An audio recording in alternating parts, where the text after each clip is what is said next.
మనకుంట రూక్షములు ఉన్నవా బంగారు పుల్లల్లో ఉన్నవా పిల్లల వయ్య పలపుల్లా పిలిచి మాట్లాడుతున్నవా అయ్యా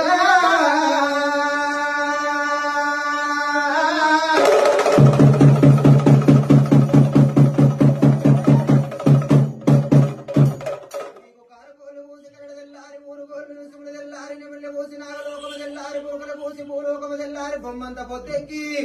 బోధనని